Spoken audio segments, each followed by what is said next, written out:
Problems produce perseverance. Many of us go through life thinking that we shouldn't have to face challenges. Then, when we do encounter difficulties, hurtful and unfair situations, we start to question, why me? Something is wrong. Something is missing. I'm not that strong. I'm tired of searching.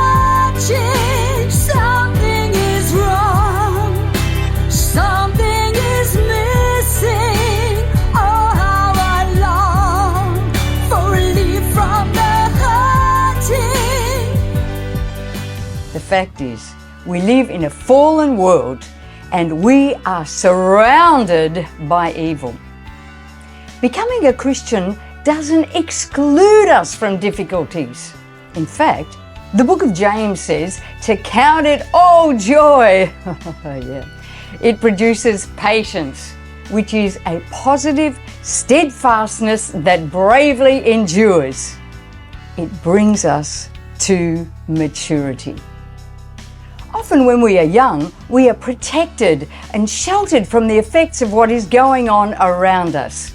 As we get older, we are faced with the reality of the challenges that need to be faced and overcome. How we face these things will determine what sort of person we become.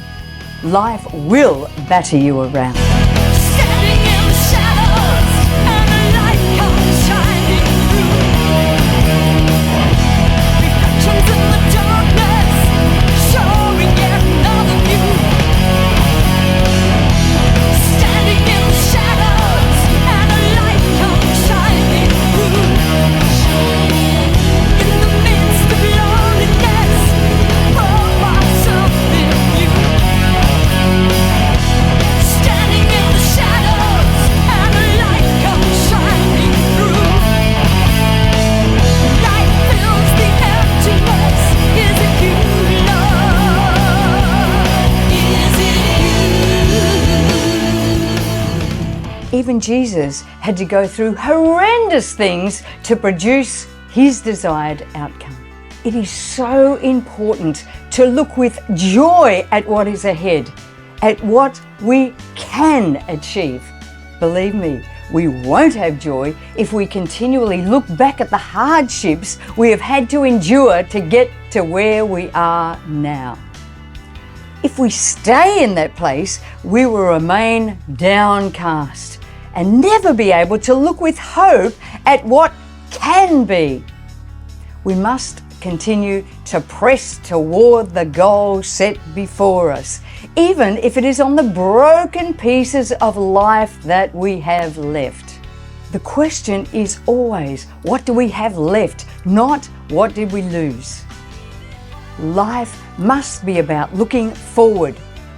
Jesus despised the shame of the cross, but for the joy that was set before him, he endured what he had to go through because he knew it had purpose. His pain had purpose. He was going somewhere. The crowd cried out, "Come down from the cross." The angels stood ready, for he was their boss. But Jesus stayed not. Love held him there. A love so great, nothing else could compare. It is finished. The work of the cross, it is complete. It is finished. We no longer have to live in defeat.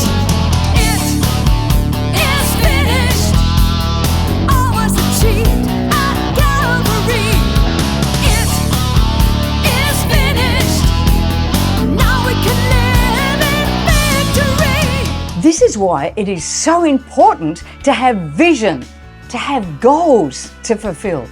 Then, no matter what you are faced with, you will persevere because you are looking to your future, not your present circumstances.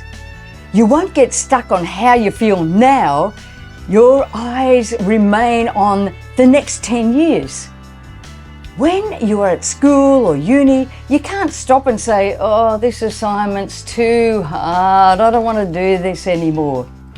You have to remain focused on what your life will look like in the future, who you are becoming, who you are going to help, the difference you will make in this world, whatever it takes to keep you moving forward. Romans says, we also glory in tribulation, knowing that tribulation produces perseverance, and perseverance character, and character hope.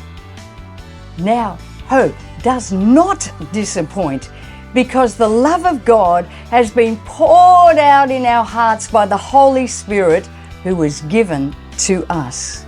We know we have hope of great future blessings, because the Holy Spirit gives evidence in our hearts of God's love for us. With Him, you can do anything. You can push through the pain. You can persevere and overcome every problem that comes your way.